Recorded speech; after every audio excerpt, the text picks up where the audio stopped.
XBL research analysts look at. And so we go in, when we look and we try to find out where should we be, and we're looking at 2015 being a volatile year in the market. So there are areas that and sectors that we need to be in. So that's that second form. The third pamphlet is just our pamphlet that we put in the bank lobby. Most important right here is that even though we are associated and even though I am employed by the bank, nobody in the bank has access to these investments, which is very important. So the only one that knows, if you do investing through me, nobody else has access to that. So you can't call up to the bank and say, hey, how much is in my mutual fund or my annuity or my stock? They can't answer it. They don't have it. So y'all have heard enough insurance and investments for the day, so I'm just going to leave it at that. All right? Thank you. Thanks, Greg. That's more than anybody deserves, I'm telling you. We appreciate everybody coming.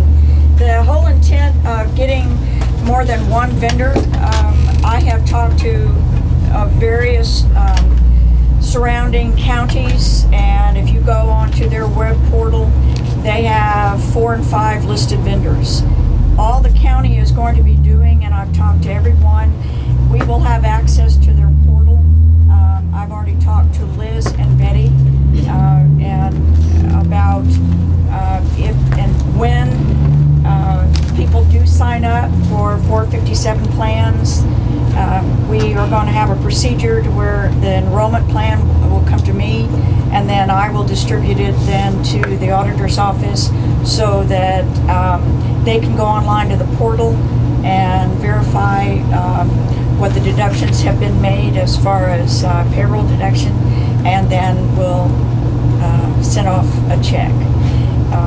But later on down the line, I really would appreciate if y'all could come to open enrollment. I'll have some tables set up, and I will have sent out with the copies that you've given to everybody. I didn't get copies of Greg's or Scott's pass out, but if I could get that, and then I can then have samples out there for the employees in their packets for open enrollment, so that they will have the option of doing that. Sharon, may I clarify something real quick, please? I just need to ask a question.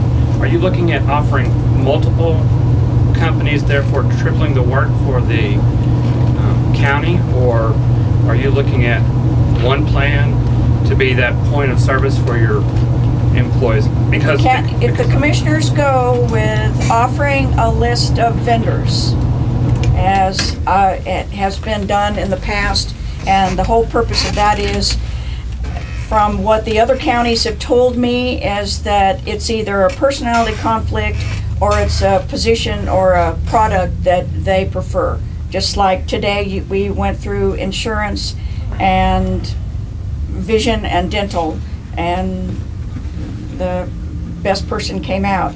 If the county commissioners court decides to go with one, then they've got to set up another meeting and determine that.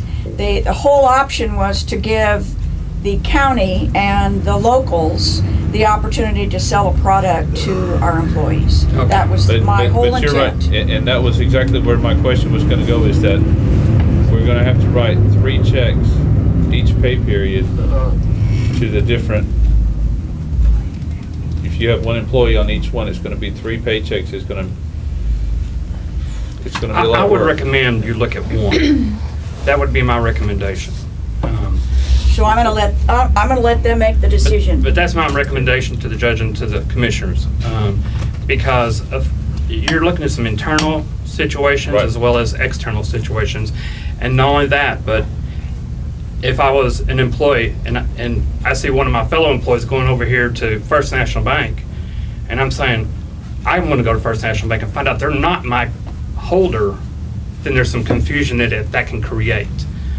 So I would recommend highly that you look at one provider of that. We're trying to narrow our insurance down to consolidated billing, and I think we're going the opposite direction with this. Mm-hmm. Do y'all have a 403B already in place? So this is additional over and beyond of anybody that's already maxing out on their 403B. Right now we have a deferred comp that's in there, and there's 2 people out of 220 that are on it. So you're talking about 2 people that are just in the 403B? No. Or just in the deferred? Okay. Deferred comp. The 457. So you're talking about a minimum amount of people here. It's not, I mean, you're not going to have a whole lot. It's anybody that's over, you know, that decides that they've already met the 403B maximized out on that plan. Anybody wants to go over and beyond. So you're not going to talk about a lot of people. But it's going to be. Yeah. I tend to think Meecha. that one check though is, I mean, yeah. Meecha, go ahead. I think from the practical standpoint is you would have to sign papers 3 times, or you have an exclusive one and you have that exclusive one-time paper signing. And it's not much paperwork, really. It's what, maybe 5 pages. Yeah.